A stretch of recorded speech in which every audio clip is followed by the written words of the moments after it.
Hi, welcome back to my channel. ಅಪ್ಪ ಅಮ್ಮ ನನ್ನನ್ನು ತುಂಬ ಅಸಹ್ಯವಾಗಿ ನೋಡ್ತಿದ್ರು. ನಾನು ಬೇಡದ ಮಗು ಅಂತ. ಅದರಿಂದ ಬೇಸತ್ತು ಶ್ರೀಮಂತರ ಮನೆಯ ಹುಡುಗನ ಜೊತೆ ಓಡ್ ಹೋಗಿ ಮದುವೆ ಆದೆ. ಇದೆಲ್ಲವನ್ನು ತಿಳಿದ ನನ್ನ ಮನೆಯವರು ನನ್ನ ಜೊತೆ ಯಾರೂ ಮಾಡದ ಕೆಲಸವನ್ನ ನನಗೆ ಮಾಡಿದ್ರು. ಇದರಿಂದ ನನ್ನ ಸಂಪೂರ್ಣ ಜೀವನ, ಅಯ್ಯೋ ನಿಜವಾಗ್ಲೂ ಇವರು ನನ್ನ ಅಪ್ಪ ಅಮ್ಮನ ಅಂತ ಅನ್ನಿಸ್ತು. ಏನಾಯ್ತು ಮುಂದೆ ತಿಳ್ಕೋಬೇಕು ಅಂತಂದ್ರೆ ಕತೆನ ಪೂರ್ತಿಯಾಗಿ ಕೇಳಿಸ್ಕೊಳ್ಳಿ, ಎಲ್ಲೂ ಸ್ಕಿಪ್ ಮಾಡಬೇಡಿ. ಕತೆ ತುಂಬಾನೇ ಚೆನ್ನಾಗಿದೆ. ನನ್ನ ಹೆಸರು ಸ್ಫೂರ್ತಿ, ಅಪ್ಪ ಅಮ್ಮನ ಕೊನೆಯ ಮಗಳು. ಮೊದಲ ಅಕ್ಕ, ಎರಡನೆಯವನು ಅಣ್ಣ, ಮೂರನೆಯವಳು ನಾನು. ಬೇಡದ ಮಗುವಾಗಿದ್ದೆ. ಅಪ್ಪ ಅಮ್ಮನಿಗೆ ನಾನು ಅಂದ್ರೆ ಇಷ್ಟ ಇರಲಿಲ್ಲ. ಆದ್ರೂ ಕೂಡ ನನ್ನ ಎಲ್ಲಾ ಜವಾಬ್ದಾರಿಗಳನ್ನ ಪೂರೈಸ್ತಾ ಇದ್ರು. ನಾನೊಂದ್ ರೀತಿ ಭಾರವಾಗಿದ್ದೆ ಅವರಿಗೆ. ಇದ್ರಲ್ಲಿ ನನ್ ತಪ್ಪೇನಿದೆ? ಆದ್ರೂ ಕೂಡ ನಾನ್ ತಿನ್ನೋ ಊಟಕ್ಕೆ, ನನಗವ್ರು ಕೊಡೋ ಸ್ಕೂಲ್ ಫೀಸ್ಗೆ ಮಾಡ್ಬೇಕಾದ ಎಲ್ಲಾ ಕೆಲ್ಸಾನು ಅಚ್ಚುಕಟ್ಟಾಗಿ ನಾನು ಮಾಡ್ತಿದ್ದೆ. ಯಾವುದೇ ಕೆಲಸ ಮಾಡಿದ್ರು ನಾನು ಅವ್ರು ನನ್ನನ್ನ ಹೊಗಳುತ್ತಾ ಇರ್ಲಿಲ್ಲ. ಬದ್ಲಿಗೆ ಅಕ್ಕ ಅಣ್ಣನ್ಗೆ ಎಲ್ಲಾ ಕ್ರೆಡಿಟ್ನು ಕೊಡ್ತಿದ್ರು. ಇದನ್ನ ನೋಡಿ ನೋಡಿ ನನಗೆ ಸಾಕಾಗೋಗಿತ್ತು. ಅಕ್ಕನ್ಗೆ ಅಣ್ಣನ್ಗೆ ದೊಡ್ಡ ದೊಡ್ಡ ಗಿಫ್ಟ್ಗಳನ್ನ ತಂದು ಕೊಡ್ತಿದ್ರು. ನನಗೆ ಒಮ್ಮೊಮ್ಮೆ ಏನು ತರ್ತಿರ್ಲಿಲ್ಲ, ಆದ್ರೆ ಅದು ತೀರಾ ಚಿಕ್ಕದ್ದು. ನಾನು ಅದರಲ್ಲಿ ಖುಷಿಯಿಂದ ಇರ್ತಿದ್ದೆ. ಹಬ್ಬಗಳಿಗೆ ಅವ್ರಿಗೆ ಬ್ರಾಂಡೆಡ್ ಬಟ್ಟೆಗಳನ್ನ ತಂದ್ರೆ ನನಗೆ ಫುಟ್ಪಾತ್ನ ಬಟ್ಟೆಗಳನ್ನ ತರ್ತಿದ್ರು. ದುಃಖ ಆಗ್ತಿತ್ತು. ಈಗ ದುಃಖ ಏನೂ ಇಲ್ಲ, ಎಲ್ಲ ಅಭ್ಯಾಸವಾಗೋಗ್ಬಿಟ್ಟಿದೆ. ಬದುಕು ಬಂದಂತೆ ಬದುಕ್ತೀನಿ. ಯಾಕಂದ್ರೆ ಎಲ್ರು ಗಂಡನ ಮನೆಯಲ್ಲಿ ಕಷ್ಟ ಪಡ್ತಾರೆ. ನನಗೆ ಅಪ್ಪ ಅಮ್ಮನ ಮನೆ ನರಕ ಆಗಿದೆ. ಎಷ್ಟ್ ಹತ್ರು ಕರೆದ್ರು ನನ್ನ ಕಷ್ಟಗಳನ್ನ ಹೇಳ್ಕೊಂಡ್ರು ಯಾರು ಕರ್ಗೋದಿಲ್ಲ. ಅಂದ್ಮೇಲೆ ನಾನು ಯಾಕೆ ನನ್ನ ಕಷ್ಟಗಳನ್ನ ಹೇಳ್ಕೊಂಡು ಆದಷ್ಟು ಸ್ವಲ್ಪ ದೇವ್ರ ಪೂಜೆನ ಮಾಡ್ತೀನಿ. ಅದರಿಂದ ಸ್ವಲ್ಪ ಪಾಸಿಟಿವಿಟಿ ಬರುತ್ತೆ. ದೇವ್ರು ಅವ್ರಿಗೆಲ್ಲಾನು ಸರಿ ಮಾಡ್ತಾನೆ. ಈ ಮಧ್ಯೆ ಸ್ವಲ್ಪ ಟೈಲರಿಂಗ್ ಕಲಿತಾ ಇದ್ದೀನಿ. ನನ್ನ ಹತ್ರನೇ ಬ್ಲೌಸ್ ಹೊಲ್ಸ್ಕೊಳ್ಳೋದಕ್ಕೆ ಪಕ್ಕದ ಮನೆ ಆಂಟಿ ಆಲ್ಟ್ರೇಷನ್ ಇರ್ಲಿ ಅಥವಾ ಯಾವ್ದಾದ್ರೂ ತಂದ್ಕೊಡ್ತಾರೆ. ಅಕ್ಕ ಪಕ್ಕದ ಮನೆಯವರು ಇದನ್ನ ನೋಡಿ ಮೊದ್ಲು ಅಪಹಾಸ್ಯ ಮಾಡ್ತಿದ್ರು. ಈಗ ನನ್ನ ಬಳಿ ಖರ್ಚಿಗೆ ಕಾಸು ಕೇಳ್ತಾರೆ. ಅಪ್ಪ ಅಮ್ಮ ಅಣ್ಣ ಅಕ್ಕ ಖರ್ಚಿಗೆ ಕಾಸು ಕೊಡೋದಿಲ್ಲ. ಬದಲಿಗೀಗ ನನ್ನ ಹತ್ರನೇ ಕಿತ್ತು ತಿಂತಾರೆ. ನಾನು ಕಷ್ಟಪಟ್ಟು ದುಡ್ದಿದ್ದು ಕೂಡ ನನ್ನ ಪಾಲಿಗೆ ಇಲ್ಲದಂತೆ ಮಾಡ್ತಾರೆ. ನೆಂಟರುಗಳು ಯಾರೇ ಬಂದ್ರು ಕೂಡ ನನಗೆ ಸಪೋರ್ಟ್ ಮಾಡೋದಿಲ್ಲ. ಅವ್ರು ಬಂದು ಚಾಡಿ ಹೋಗ್ತಾರೆ. ಅವ್ರು ಹೋದ್ಮೇಲೆ ಪುನಃ ಮನೆಯಲ್ಲಿ ಜಗಳ ಆಗತ್ತೆ. ಇದು ಸರ್ವೇ ಸಾಮಾನ್ಯವಾಗೋಗ್ಬಿಟ್ಟಿದೆ ನನ್ನ ಮನೆಯಲ್ಲಿ. ನಾನು ನನ್ನ ಪಾಡಿಗಿರ್ತೀನಿ, ನನಗೆ ನಿನ್ ಹಣದ ಅವಶ್ಯಕತೆ ಇಲ್ಲ ಅಂತ ಅಂದ್ರೂ ಕೂಡ ಬಿಡೋದಿಲ್ಲ. ಹೊರಗೋಗು ಅಂದ್ರೆ ಏನು ತಿಳಿತಾ ಇಲ್ಲ. ಪಕ್ಕದ ಮನೆ ಆಂಟಿ ನನಗೆ ತುಂಬಾ ಸಹಾಯ ಮಾಡಿದ್ರು ಈ ಗೊಂದಲದಿಂದ ಹೊರಗಡೆ ಬರೋದಿಕ್ಕೆ. ಅದೇನು ಅಂದ್ರೆ ಅವರ ಗೆಳತಿ ಮಗ ಸರ್ಕಾರಿ ನೌಕರಿನಲ್ಲಿದ್ದಾನೆ. ಅವನನ್ನ ನೀನ್ ಮದುವೆ ಆಗ್ಬಿಡು, ನಿನ್ ಬಗ್ಗೆ ಹೇಳಿದೀನಿ, ಅವನು ಅನುಕೂಲವಾಗಿದ್ದಾನೆ. ಅವರಿಗೆ ಮನೆಯಲ್ಲಿ ಎಲ್ಲಾನು ಅಚ್ಚುಕಟ್ಟಾಗಿ ಮಾಡ್ಕೊಂಡು ಹೋಗೋ ಮುದ್ದಾದ ಹುಡುಗಿ ಬೇಕು. ನಾನ್ ನೋಡಿರೋ ಹುಡುಗಿರಲ್ಲಿ ನೀನೇ ಬೆಸ್ಟ್. ನಿನ್ನಷ್ಟು ಸಹನೆ ತಾಳ್ಮೆ ಯಾರಿಗೂ ಇರೋದಿಲ್ಲ. ಅವರಿದ್ರು ಪೇಷಂಟ್ಗಳು. ನಿನ್ನ ತಾಳ್ಮೆ ಸಹನೆಯಿಂದ ಅವರನ್ನ ಮಕ್ಕಳಂತೆ ನೋಡ್ಕೋತೀಯ ಅನ್ನೋ ಭರವಸೆ ನನಗಿದೆ, ಯೋಚಿಸು ಅಂತ ಹೇಳಿದ್ರು. ಈ ಮಧ್ಯೆ ಅಕ್ಕನ ಮದುವೆನೂ ಆಯ್ತು. ಅಣ್ಣ ಕೂಡ ಲವ್ ಮ್ಯಾರೇಜ್ ಆದ. ಇಬ್ರು ಕೂಡ ತಾವು ಪ್ರೀತಿಸೋ ಮನುಷ್ಯರನ್ನ ಬಹಳ ಸಂಗಾತಿಯಾಗಿ ಮಾಡ್ಕೊಂಡ್ರು. ನನಗೆ ಈಗ ಹೊಸ ಟಾರ್ಚರ್ ಶುರುವಾಗಿದೆ. ಅತ್ತಿಗೆ ತಮ್ಮ ತುಂಬಾ ಪರೋಡಿ, ಅವನನ್ನ ಮದುವೆ ಆಗು ಅಂತ ಗಲಾಟೆ ಮಾಡ್ತಿದ್ದಾರೆ. ದೇವರ ದಯೆಯಿಂದ ಈ ಮದುವೆ ತಪ್ಪಿದ್ರೆ ಸಾಕು. ಈ ವಿಷಯ ಪಕ್ಕದ ಮನೆ ಆಂಟಿಗೆ ತಿಳಿತು. ಇಂದು ಮಧ್ಯಾಹ್ನ ಸ್ಟಿಚ್ ಆಗಿರೋ ಅವ್ರ ಬ್ಲೌಸ್ನ ತಗೊಂಡು ಹೋಗೋದಕ್ಕೆ ಬಂದಿದ್ರು. ನನ್ನ ಕಣ್ಣನ್ನ ನೋಡಿ ಫೋನ್ ಮಾಡಿದೆ ಅಂತ ಹೇಳಿ ಹೋದ್ರು. ಸ್ವಲ್ಪ ಹೊತ್ತಿಗೆ ಎಲ್ರು ದೇವಸ್ಥಾನಕ್ಕೆ ಹೋದ್ರು. ಮನೆಯಲ್ಲಿ ಒಬ್ಳೇ ಇದ್ದೆ. ಆಗ ಜೋರಾಗಳ್ತಾ ಮನೆಯಲ್ಲಿ ನಡೆದ ಎಲ್ಲಾ ವಿಷಯನೂ ವಿವರವಾಗಿ ತಿಳಿಸ್ದೆ. ಆಗ ಆಂಟಿ ಚೆನ್ನಾಗಿ ಬೈದ್ರು. ಅವತ್ತಿಂದ ಹೇಳ್ತಿದ್ದೀನಿ, ನಾನು ತೋರಿಸಿದ ಹುಡುಗನ್ನ ಮದುವೆ ಆಗು ಅಂತ. ನಿನ್ನನ್ನ ಕೇಳ್ದೆ ನಿನ್ ಫೋಟೋನ ಕಳ್ಸಿದ್ದೆ. ಆ ಹುಡುಗ ನಿನ್ನನ್ನ ಬಿಟ್ಟು ಬೇರೆ ಹುಡುಗಿನ ಮದುವೆ ಆಗೋದಿಲ್ಲ ಅಂತ ಕೂತಿದ್ದಾನೆ. ತುಂಬಾ ಸಂಬಂಧಗಳು ಬಂದ್ರೂ ಕೂಡ ನಿನಗಾಗಿ ಕಾಯ್ತಿದ್ದಾನೆ, ಯೋಚ್ಸು ಅಂತ ಹೇಳಿದ್ರು. ಏನು ಮಾತಾಡ್ದೆ ಎಲ್ಲಾ ಬಟ್ಟೆಗಳನ್ನ ತುಂಬಿಕೊಂಡು ಆಂಟಿ ಮನೆಗೆ ಹೋದೆ. ಆಂಟಿ ಶಾಕ್ ಆದ್ರು. ಇಷ್ಟು ಬೇಗ ಬಂದ್ಬಿಟ್ಯಾ? ದೇವಸ್ಥಾನದಿಂದ ಬರ್ಬೇಕಾದ್ರೆ ಅತ್ತಿಗೆ ತಮ್ಮ ಕೂಡ ಬರ್ತಾನಂತೆ, ಚೆನ್ನಾಗಿ ರೆಡಿ ಆಗು ಅಂತ ಹೇಳಿದ್ದಾರೆ. ನನಗ್ ಶಕ್ತಿ ಇಲ್ಲ, ಅವನನ್ನ ನೋಡಿದ್ರೆ ಭಯ ಆಗತ್ತೆ, ಖರ್ಚುಳಿಯುತ್ತೆ ಅಂತ ಹಿಂದೆ ಬೇಕಾದ್ರೂ ಮದುವೆ ಮಾಡ್ಬಿಡ್ತಾರೆ. ನಿಮ್ ಮೇಲೆ ನಂಗೆ ನಂಬಿಕೆ ಇದೆ ಆಂಟಿ, ನೀವ್ ಯಾರನ್ನ ತೋರಿಸಿ ಮದುವೆ ಆಗು ಅಂದ್ರು ಮದುವೆ ಆಗ್ತೀನಿ ಅಂತ ಅವ್ರ ಕಾಲನ್ನ ಹಿಡ್ಕೊಂಡೆ.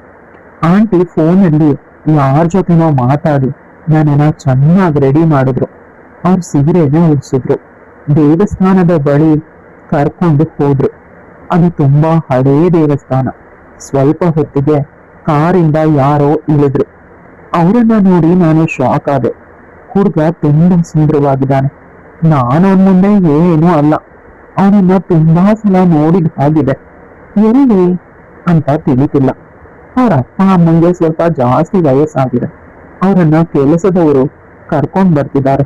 ನನ್ನ ಪರಿಚಯ ಮಾಡಿಸ್ಕೊಟ್ಟಾಗ ನಾನ್ ಭಯದಿಂದಾನೇ ತಲೆ ತಗ್ಗಿಸ್ದೆ. ಭಯ ಮತ್ತು ನಾಚಿಕೆಗೆ ಎರಡು ಸೇರಿ ಮುಖ ಫುಲ್ ಕೆಂಪಾಗಿತ್ತು. ನಂತರ ಅವ್ರ ಅಪ್ಪ ಅಮ್ಮ ನನ್ನ ತಲೆಯನ್ನ ಸವರಿದ್ರು. ಆಂಟಿ ಹೇಳೋ ಪ್ರಕಾರ ಅವ್ರು ಒಬ್ಬನೇ ಮಗ ಅಂತೆ. ನನ್ನನ್ನ ಅವ್ರ ಮನೆಯವ್ರಿಗೆ ಆಂಟಿ ಕರ್ಕೊಂಡ್ ಹೋದ್ರು. ಮದ್ವೆ ಹೇಗಾಯ್ತು ಅನ್ನೋದು ತಿಳಿದಿಲ್ಲ. ಭಯ ನಾಚಿಕೆ ಜಾಸ್ತಿ ಆಗ್ತಿತ್ತು.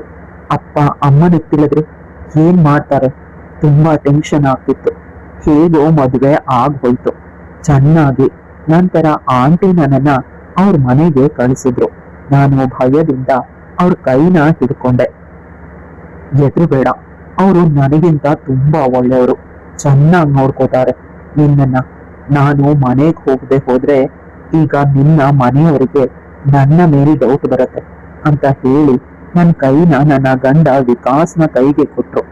ಅವ್ರುಗಳು ಮಾತಾಡೋ ಮಾತಿಂದ ತಿಳಿತು ಅವ್ರ ಹೆಸರು ವಿಕಾಸ್ ಅಂತ. ವಿಕಾಸ್ ಪಕ್ಕ ನಾನು ಮುದ್ರಿಕೊಂಡು ಕಾರಲ್ಲಿ ಕೂತ್ಕೊಂಡೆ. ಬೇರೆ ಕಡೆ ನೋಡ್ತಾ ಭಯದಿಂದ ಕಾರಿಗೆ ಬ್ರೇಕ್ ಹಾಕಿದಾಗ ಅವ್ರ ಬಾಡಿ ನನಗೆ ಟಚ್ ಆಯ್ತು. ಬ್ಯಾಲೆನ್ಸ್ ತಪ್ಪಿ ಬೆಚ್ಚಿ ಬೀಳೋ ಬದಲು ಎಂತ ಅಂತ ಅನ್ನಿಸ್ತು. ಆದ್ರೂ ಕೂಡ ನಾಚಿಕೆಯಿಂದ ದೂರ ಸರದೆ. ಮನೆಗೆ ಹೋದಾಗ ತುಂಬಾ ಚೆನ್ನಾಗಿ ಗೃಹ ಪ್ರವೇಶ ಮಾಡಿಸಿದ್ರು. ತುಂಬಾ ಶಾಸ್ತ್ರ ಸಂಪ್ರದಾಯ ಮಾಡೋ ಮನೆ ಅಂತ ಅನ್ಸುತ್ತೆ. ಆಂಟಿ ಹೇಳಿದಕ್ಕಿಂತ ತುಂಬಾನೇ ಶ್ರೀಮಂತರು. ನಂಗನ್ನಿಸ್ತು ನನ್ನ ಅಪ್ಪ ಅಮ್ಮ ನನ್ನ ಮನೆ ನನ್ಗೆ ಹೇಗಿದ್ದೆ ಅದಕ್ಕಿಂತ ಹೆಚ್ಚು ಕಾಳಜಿಯಿಂದ ನಾನು ಇವ್ರುಗಳನ್ನ ನೋಡ್ಕೊಂಡ್ರೆ ಇವ್ರುಗಳು ಕೂಡ ನನ್ನನ್ನ ನೋಡ್ಕೋತಾರೆ ಅಂತ ನಂದೆ. ಗಂಡನ ರೂಮಿಗೆ ಹೋಗೋದಕ್ಕೆ ತುಂಬಾನೇ ಭಯ ಆಗ್ತಿತ್ತು. ಅತ್ತೆ ನನಗೆ ಒಂದ್ ರೂಮ್ ಅನ್ನ ತೋರಿಸಿದ್ರು. ಈ ರೂಮಲ್ಲಿ ನೀನ್ ಮಲಗು, ನಿನ್ ಗಂಡ ಬರ್ತಾನೆ, ಅವನು ತುಂಬಾ ಒಳ್ಳೆಯವನು, ನಿನಗ್ ಯಾವುದೇ ಕಷ್ಟನೂ ಕೊಡೋದಿಲ್ಲ, ಏನಾದ್ರೂ ಬೇಕಾದ್ರೆ ನನ್ ಫೋನ್ಗೆ ಕಾಲ್ ಮಾಡು ಅಂತ ಹೇಳಿದ್ರು. ನಾನವ್ರ ಮುಖಾನ ನೋಡ್ದೆ. ಆಗ ಅವರು ಅವ್ರ ಪರ್ಸಿಂದ ಒಂದು ಫೋನ್ ನ ತೆಗೆದುಕೊಟ್ರು. ಇದು ನಿನ್ ಫೋನ್, ಇದ್ರಲ್ಲಿ ನಿನ್ ಹೊಸ ನಂಬರ್ ಇದೆ. ಅದ್ರಲ್ಲಿ ಅಮ್ಮ ಅಮ್ಮ ಅಂತ ಇರೋದು ನನ್ನ ನಂಬರು. ಅಮ್ಮ ಹೌದು, ನಾನು ನಿನಗೆ ಅತ್ತೆ ಅಲ್ಲ, ನೀನಮ್ಮ. ನೀನ್ ಎಲ್ಲಾ ವಿಷಯ ನನಗೆ ನನ್ನ ಗೆಳತಿ ಹೇಳಿದಾಳೆ. ನಿಶ್ಚಿಂತೆಯಿಂದ ಇರು, ಒಳ್ಳೆ ಜಾಗಕ್ಕೆ ಬಂದಿದ್ದೀನಿ ಅಂತ ನಿನ್ನ ಅಪ್ಪ ಅಮ್ಮ ಯಾರು ಏನೂ ಮಾಡೋದಕ್ ಸಾಧ್ಯ ಇಲ್ಲ.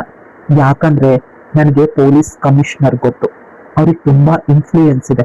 ನಿನ್ ಮನೆಯವರು ಆಲ್ರೆಡಿ ಕಂಪ್ಲೇಂಟ್ ಕೊಟ್ಟಿದಾರಂತೆ. ಆದ್ರೆ ಅದೆಲ್ಲ ಏನು ವರ್ಕ್ ಆಗೋದಿಲ್ಲ. ನಮ್ಮ ಮನೆ ತುಂಬಾ ದೊಡ್ಡ ಸೆಕ್ಯೂರಿಟಿ ಇದೆ. ಯಾರು ಕೂಡ ನಿನ್ ಕೂದಲನ್ನು ಕೂಡ ಅಳ್ಳಾಡ್ಸೋದಕ್ಕೆ ಸಾಧ್ಯನೇ ಇಲ್ಲ. ಕೇವಲ ನಮ್ಗೆ ಅವಳು ಮಗಳು ಬೇಕು. ಆಗ ಸ್ವಲ್ಪ ಧೈರ್ಯ ಬಂತು. ನಾನ್ ನೆಮ್ಮದಿಯಾಗಿ ಉಸಿರಾಡ್ಬೋದು. ಇಲ್ಲಿ ಅತ್ತೆ ಮಾವ ಗಂಡ ಈ ಸಂಬಂಧಗಳ ಬಗ್ಗೆ ನನ್ಗೆ ಅರಿವಿಲ್ಲ. ಆದ್ರೆ ಊಟ ಬಟ್ಟೆ ಇರೋದಕ್ಕೆ ಆಶ್ರಯ ಇವ್ರುಗಳು ಕೊಡ್ತಾರೆ. ಇವ್ರುಗಳಿಗೆ ವಿಧೇಯಳಾಗಿರ್ಬೇಕು. ಯಾರಿಗೂ ಕೂಡ ನನ್ನ ಮೇಲೆ ಕಂಪ್ಲೇಂಟ್ ಬರೋ ರೀತಿ ನಾನು ನಡ್ಕೋಬಾರ್ದು. ಇವ್ರುಗಳು ನನಗೆ ಹೊಸ ಬದುಕನ್ನ ಕೊಟ್ಟಿದ್ದಾರೆ. ಅವರ ಋಣವನ್ನ ತೀರಿಸ್ಬೇಕು. ಅಂತ ಮನಸ್ಸಲ್ಲೇ ಸಂಕಲ್ಪ ಮಾಡಿಕೊಂಡೆ. ನಾನು ರೂಮಿಗೆ ಹೋಗಿ ನಿಧಾನವಾಗಿ ಮಲಗ್ದೆ. ನನ್ನ ಹತ್ರ ಯಾವುದೇ ಬಟ್ಟೆಗಳು ಇರಲಿಲ್ಲ. ಸ್ವಲ್ಪ ಹೊತ್ತಿಗೆ ನನ್ನ ಅತ್ತೆ ಬಂದು ನನಗೆ ಹಾಕೊಳ್ಳೋದಕ್ಕೆ ತುಂಬಾ ಮೃದುವಾಗಿರೋ ಸೀರೆಗಳನ್ನ ಕೊಟ್ರು, ಕೆಲವು ಡ್ರೆಸ್ಗಳನ್ನೂ ಕೊಟ್ರು. ಇದನ್ನ ಸದ್ಯಕ್ಕೆ ಹಾಕೋ, ನಾಳೆ ಹೊರಗಡೆ ಹೋಗಿ ಶಾಪಿಂಗ್ ಮಾಡೋಣ, ನಿನಗೆ ಬೇಕಾದ ಎಲ್ಲಾ ಬಟ್ಟೆಗಳನ್ನ ನಿನ್ ಗಂಡ ತೆಗೆದುಕೊಡ್ತಾನೆ, ನೆಮ್ಮದಿಯಾಗಿ ನಿದ್ದೆ ಮಾಡು ಅಂತ ಒಂದು ದೊಡ್ಡ ಲೋಟದಲ್ಲಿ ಹಾಲು ತಂದು ಇಟ್ಟು ಹೋದ್ರು. ಇದೇ ಮೊದಲ ಬಾರಿ ನನಗೊಬ್ರು ಹಾಲನ್ನ ತಂದು ಇಟ್ಟು ಹೋಗಿರೋದು. ಯಾವಾಗ್ಲೂ ನನ್ನ ಬಳಿ ಎಲ್ರೂ ಮಾಡಿಸ್ಕೊಳ್ತಾ ಇದ್ರು. ಕಣ್ಣು ತುಂಬಿ ಬಂತು. ಬಟ್ಟೆಗಳನ್ನ ಚೇಂಜ್ ಮಾಡಿ ಹೊಸ ಬಟ್ಟೆಗಳನ್ನ ಹಾಕೊಂಡೆ ಬಂದೆ. ನನ್ನನ್ನು ನಾನು ಕನ್ನಡಿಲಿ ನೋಡ್ತೀನಿ, ತುಂಬಾ ಸುಂದರವಾಗಿ ತೃಪ್ತಿಯಾಗಿ ಕಾಣಿಸ್ತಿದ್ದೀನಿ. ಹಾಕಿರೋ ಹೊಸ ಬಟ್ಟೆ ನನ್ನ ಮೈ ಬಣ್ಣಕ್ಕೆ ತುಂಬಾ ಅಚ್ಚುಕಟ್ಟಾಗಿ ಮ್ಯಾಚ್ ಆಗ್ತಿದೆ. ಕನ್ನಡಿನಲ್ಲಿ ಕಳೆದು ಹೋಗಿದ್ದ ನನ್ನನ್ನ ನನ್ನ ಗಂಡ ಬಂದು ಎಚ್ಚರಿಸ್ದ. ನನ್ನನ್ನು ನೋಡಿ ಸ್ಮೈಲ್ ಮಾಡ್ದ. ನನ್ನ ನಾಚಿಕೆಯಿಂದ ತಲೆ ತಗ್ಗಿಸ್ದೆ. ನೀನು ಹಾಸಿಗೆ ಮೇಲೆ ಮಲ್ಕೊ, ನಾನು ಸೋಫಾ ಮೇಲೆ ಮಲಗ್ತೀನಿ, ಕಂಫರ್ಟೇಬಲ್ ಆಗಿ ಫೀಲ್ ಫ್ರೀ ಮಾಡು, ಎಲ್ಲರೂ ನಿನ್ನನ್ನ ಇಲ್ಲಿ ಪ್ರೀತಿಸ್ತಾರೆ ಅಂತ ಅಂದ್ರು. ಭಿಕ್ಷಕನಿಗೆ ಬಿರಿಯಾನಿ ಸಿಕ್ಕದಷ್ಟು ಖುಷಿ ಆಯ್ತು. ನಾನು ನೆಮ್ಮದಿಯಾಗಿ ನಿದ್ದೆ ಮಾಡಿದೆ. ಪ್ರೀತಿ ಹುಟ್ಟಿದ ದಿನದಿಂದಾನು ಎಂದೂ ಕೂಡ ನನಗೆ ಇಷ್ಟೊಂದು ಕಂಫರ್ಟ್ ಸಿಕ್ಕಿರ್ಲಿಲ್ಲ. ನನ್ನನ್ನ ಮನುಷ್ಯರು ಪ್ರೀತಿಸ್ತಾರೆ, ನನಗಾಗಿ ಬದುಕ್ತಾರೆ ಅನ್ನೋದನ್ನ ಇದೇ ಮೊದಲು ನೋಡಿ ನನಗೆ ಖುಷಿ ಆಯ್ತು. ಆದ್ರೂ ಬೆಳಗ್ಗೆ 4 ಗಂಟೆಗೆ ಎಚ್ಚರ ಆಯ್ತು. ಎಚ್ಚರವಾದ ತಕ್ಷಣ ನನ್ನ ಎದುರುಗಡೆ ಮಲಗಿರೋ ಮನುಷ್ಯನನ್ನ ನೋಡಿದೆ. ಖುಷಿ ಆಯ್ತು. ತುಂಬಾ ಮುಕ್ತವಾದ ಮನಸ್ಸು, ನೆಮ್ಮದಿಯಾಗಿ ನಿದ್ರೆ ಮಾಡ್ತಿದ್ದಾರೆ. ಅವ್ರು ಎಚ್ಚರ ಆಗಿದ್ದಾಗ ಅವರನ್ನ ನೋಡೋದಕ್ಕೆ ಭಯ. ಈಗ ಕಣ್ ತುಂಬಿಕೊಂಡೆ ಅವರನ್ನ ಇನ್ನೂ ನಮ್ಮ ಬದುಕು ಚೆನ್ನಾಗಿರತ್ತೆ ಅಂತ ನಂಬಿಕೆ ಬಂತು. ನಿಧಾನವಾಗಿ ಶಬ್ದ ಮಾಡದೆ ಎದ್ದು ಹೋಗಿ ಬಾತ್ರೂಮಲ್ಲಿ ಸ್ನಾನ ಮಾಡಿ ಅಲ್ಲೇ ಬಟ್ಟೆನ ಹಾಕೊಂಡು ನಂತರ ದೇವರ ಮನೆಗೆ ಹೋಗಿ ಪೂಜೆ ಮಾಡಿದೆ. ನಂತರ ಅಡ್ಗೆ ಮನೆಗೆ ಹೋದೆ. ಅಡ್ಗೆ ಮನೆ ತುಂಬಾ ಗಲೀಜಾಗಿತ್ತು. ಅಲ್ಲಿ ಎಲ್ಲಾನು ಕ್ಲೀನ್ ಮಾಡಿದೆ. ನಂತರ ಫ್ರಿಡ್ಜ್ ಅಲ್ಲಿರೋ ಕೆಲವು ಸಾಮಗ್ರಿಗಳನ್ನ ತಗೊಂಡು ಬ್ರೇಕ್ಫಾಸ್ಟ್ಗೆ ರೆಡಿ ಮಾಡಿದೆ. ಏನ್ ಮಾಡ್ಬೇಕು ಅಂತ ತಿಳಿಲಿಲ್ಲ. ಅವ್ರಿಗೆ ಶುಗರ್ ಇದೆ ಅಂತ ಹೇಳಿದ್ರು. ಅದಕ್ಕೆ ಚಪಾತಿ ಮತ್ತೆ 2 ರೀತಿ ಪಲ್ಯ, ಒಂದು ಚಟ್ನಿ ಮಾಡಿದೆ. ಇವ್ರಿಗೆ ಅನ್ನ ಬೇಕೇನೋ ಅಂತ ಸ್ವಲ್ಪ ಫ್ರೈಡ್ ರೈಸ್ ಮಾಡಿದೆ. ತುಳಸಿ ಗಿಡ ಕಾಣಿಸ್ತು. ಅಲ್ಲಿ ಪೂಜೆ ಮಾಡಿಲ್ಲ ಅಂತ ಹೋಗಿ ಪೂಜೆ ಮಾಡಿ ಬಂದೆ. ಬೆಳಗ್ಗೆಗೆ ಎಲ್ರೂ ಎದ್ದು ಆಶ್ಚರ್ಯ ಪಟ್ರು. ನಮ್ಮ ಮನೆಯಲ್ಲಿ ಯಾವಾಗ್ಲೂ ಇಷ್ಟು ಬೇಗ ಪೂಜೆ ಆಗ್ತಾನೆ ಇರ್ಲಿಲ್ಲ, ನೀನ್ ಬಂದು ಮಾಡಿದೆ ಅಂತ ಹೇಳಿದ್ರು. ಆಗ ಅತ್ತೆ ಹೇಳಿದ್ರು, ಮೊದ್ಲು ಸ್ವೀಟ್ ಮಾಡ್ಬೇಕಾಗಿತ್ತು ಅಂತ. ಏನ್ ಮಾಡ್ಬೇಕು ಅಂತ ತಿಳಿಲಿಲ್ಲ. ಕೇಸರಿ ಬಾತ್ ಮಾಡಿದೀನಿ, ಸ್ವಲ್ಪ ರವೆ ಇಟ್ಟು ತೆಗೆದುಕೊಂಡು ಅದನ್ನ ನೈವೇದ್ಯ ಮಾಡಿದೀನಿ ಅಂತ ತೋರಿಸ್ದೆ. ಎಲ್ರೂ ಖುಷಿ ಪಟ್ರು. ಅವ್ರಿಗೆ ಬೇಕಾಗಿರೋದು ಇದೇ ರೀತಿ ಮನೆನ ನೀಟಾಗಿ ನೋಡ್ಕೊಂಡು ಹೋಗೋ ಸೊಸೆ ಬೇಕು. ಅತ್ತೆ ಕಣ್ಣುಗಳಲ್ಲಿ ನೀರ್ ಬಂತು. ಮಾವನ ಕಣ್ಣುಗಳು ನೆನೀತು. ಅತ್ತೆ ನನ್ನನ್ನ ಗಟ್ಟಿಯಾಗಿ ತಕ್ಕೊಂಡು, ನೀನ್ ನನ್ ಸೊಸೆ ಅಲ್ಲ, ನನ್ ತಾಯಿ ಅಂತ ಹೇಳಿದ್ರು. ಎಲ್ರಿಗೂ ತುಂಬಾ ಚಂದ ಇರೋ ಕಾಫಿನ ಮಾಡ್ಕೊಟ್ಟೆ. ಅದನ್ನ ಕುಡಿದು ಎಲ್ರು ಖುಷಿ ಪಟ್ರು. ಸ್ನಾನ ಪೂಜೆ ಆದ್ಮೇಲೆ ಎಲ್ರಿಗೂ ಟಿಫನ್ ಬಡಿಸ್ಬೇಕಾದ್ರೆ ಪ್ರತಿಯೊಬ್ರು ನೀನ್ ನನ್ ಜೊತೆ ಕೂತ್ಕೋ ಅಂತ ಇದೇ ಮೊದಲ ಬಾರಿ ನನಗೆ ಇಷ್ಟೊಂದು ಮರ್ಯಾದೆ ಸಿಕ್ಕಿತ್ತು. ಎಲ್ರು ಊಟ ಆದ್ಮೇಲೆ ಅವ್ರು ಉಳಿದಿದ್ದು ತಿಂತಿದ್ದೆ. ತುಂಬಾ ಸಲ ನಾನು ಆಕ್ಷೇಪಣೆನೂ ಮಾಡಿದ್ದೆ, ಬೇಡ ನೀವ್ ತಿಂದ ಮೇಲೆ ನಾನು ತಿಂತೀನಿ ಅಂತ. ಆದ್ರೆ ಯಾರೂ ಒಪ್ಲಿಲ್ಲ. ನಂತರ ನಾನು ಕೂಡ ಅವ್ರ ಪಕ್ಕದಲ್ಲಿ ಕೂತು ಊಟ ಮಾಡಿದೆ. ಅತ್ತೆ ಮಾವ ಹೇಳಿದ್ರು, ಒಬ್ರಿಗೊಬ್ರು ತಿನ್ನಿಸ್ಕೊಳ್ಳಿ ಅಂತ. ನಾಚಿಕೆಯಿಂದ ಒಬ್ರಿಗೊಬ್ರು ತಿನ್ನಿಸ್ಕೊಂಡ್ವಿ. ನನ್ ಕೈ ನಡಕ್ತಾ ಇತ್ತು. ಅವ್ರ ಕಣ್ಣಲ್ಲಿ ಸಮಾಧಾನ ಹೇಳಿದ್ರು. ನಾನು ಒಳ್ಳೆ ಜಾಗದಲ್ಲಿ ಸೇರಿದೀನಿ ಅಂತ ಅನ್ನಿಸ್ತು. ಆಗ ಸೆಕ್ಯೂರಿಟಿ ನನ್ ಗಂಡಂಗೆ ಪದೇ ಪದೇ ಫೋನ್ ಮಾಡ್ತಿದ್ದ. ಸರಿ ಸರಿ, ಯಾರೋ ಬಂದಿದ್ದಾರೆ, ಅವ್ರು ಒಳಗಡೆ ಬರ್ಬೇಕಂತೆ, ನೋಡಿ ಮೇಡಮ್, ಅವರ ಅಪ್ಪ ಅಮ್ಮ ಅಂತ ಹೇಳಿದ್ರು. ಆಗ ನನ್ನ ಮೈ ಕೈ ನಡುಗೋದಕ್ಕೆ ಶುರುವಾಯ್ತು. ಭಯದಿಂದ ಅಳೋದಕ್ಕೆ ಶುರು ಮಾಡಿದೆ. ಅವ್ರನ್ನ ನೋಡೋದಕ್ಕೆ ಆಸೆ ಇದೆಯಾ, ಅವ್ರ ಮೇಲೆ ಪ್ರೀತಿ ಇದೆಯಾ ಅಂತ ಕೇಳಿದ್ರು. ನಾನು ಹೌದು ಅಂತ ತಲೆ ಅಳ್ಳಾಡಿಸ್ದೆ. ಆದ್ರೆ ಅವರು ಏನ್ ಮಾಡ್ತಾರೆ ಗೊತ್ತಿಲ್ಲ. ನನ್ ಜೊತೆ ಕೆಟ್ಟದಾಗಿ ನಡ್ಕೊಳ್ತಾರೆ, ನನ್ ಮೇಲೆ ಪ್ರೀತಿ ಇಲ್ಲ ಅಂತ ಹೇಳ್ದೆ. ಹೊರಗೋಗಿ ನನ್ನ ಅಪ್ಪ, ಅಮ್ಮ, ಅಕ್ಕ, ಅಣ್ಣ ಅವರನ್ನ ಒಳಗೆ ಕರ್ಕೊಂಡ್ ಬಂದ್ರು. ನಾನವರನ್ನ ನೋಡಿ ಭಯದಿಂದ ನಿಂತಿದ್ದೆ. ಅಮ್ಮ ಬಂದು ನನ್ನನ್ನ ಗಟ್ಟಿಯಾಗಿ ತಪ್ಕೊಂಡ್ಲು. ನನಗೆ ನಿನ್ ಮೇಲೆ ಪ್ರೀತಿ ಇತ್ತು, ನೀನು ನಾನು ಸಾಕಿದ ಮಗಳೇ ಅಲ್ವಾ, ಅಪ್ಪ ಕೂಡ ನೀನ್ ನನ್ನ ಕೊನೆ ಮಗಳು, ಮುದ್ದಿನ ರಾಣಿ ಅಂತ ಅಕ್ಕ, ಅಣ್ಣ ಎಲ್ರು ಎಂದೂ ಕೂಡ ಮಾತಾಡ್ತಿರ್ಲಿಲ್ಲ, ಅಷ್ಟು ಪ್ರೀತಿಯಿಂದ ಮಾತಾಡಿಸ್ತಿದ್ರು. ನಿಧಾನವಾಗಿ ಅರ್ಥ ಆಯ್ತು, ಈಗ ನಾನು ಶ್ರೀಮಂತರ ಮನೆ ಸೊಸೆ, ಅದಕ್ಕಾಗಿ ಇವರುಗಳು ನನ್ನನ್ನ ಇಷ್ಟು ಮುದ್ದು ಮಾಡ್ತಿದ್ದಾರೆ ಅಂತ. ನಂತರ ಅವರನ್ನ 2 ದಿನ ಮನೆಯಲ್ಲಿ ಇರಿಸ್ಕೊಂಡು ಚೆನ್ನಾಗಿ ಆರೈಕೆ ಮಾಡಿ ಕಳಿಸ್ದೆ. ರಾತ್ರಿ ಮಲಗೋದಕ್ಕೆ ನನ್ನ ಗಂಡನ ರೂಮಿಗೆ ಬಂದ ನಾನು ಸೈಲೆಂಟ್ ಆಗಿರೋದನ್ನ ನೋಡಿ ಏನಾಯ್ತು ಅಂತ ಕೇಳ್ದ. ಅಪ್ಪ ಅಮ್ಮನ ಜೊತೆ ಹೊರಗಡೆ ಏನ್ ಮಾತಾಡ್ತಿದ್ರಿ, ಮೊನ್ನೆ ನೀವು ಅವ್ರ ಜೊತೆ, ಅವರು ಯಾಕಷ್ಟು ಸಾಫ್ಟ್ ಆದ್ರು, ಅವ್ರು ಎಂದೂ ಕೂಡ ನನ್ನ ಜೊತೆ ಅಷ್ಟು ಪ್ರೀತಿಯಿಂದ ಮಾತಾಡಿರ್ಲಿಲ್ಲ ಅಂದಾಗ ನನ್ನ ಗಂಡ ಹುಸಿ ನಗು ನಕ್ಕ. ನಾನ್ ಯೋಚನೆ ಮಾಡಿದೀನಿ, ನೀವ್ ಮಾಡಿದೀರಾ, ಅವ್ರಿಗೆ ದುಡ್ಡಿಲ್ಲ, ಆಸ್ತಿಯ ಆಮಿಷ ತೋರಿಸಿದಿರಾ ಅಲ್ವಾ ಅಂದಾಗ, ಇಲ್ಲ, ಆಸ್ತಿಯ ಆಮಿಷ ತೋರಿಸಿದಿರಾ ಅಲ್ವೇ ಅಂದಾಗ ನನ್ ಗಂಡ ಗಟ್ಟಿಯಾಗಿ ತಕ್ಕೊಂಡ. ಮೊದಲ ಬಾರಿ ನನಗದು ಹಿತವಾಗನಿಸ್ತು. ಆ ಅಪ್ಪುಗೆಯಲ್ಲಿ ಕಳೆದು ಹೋದೆ.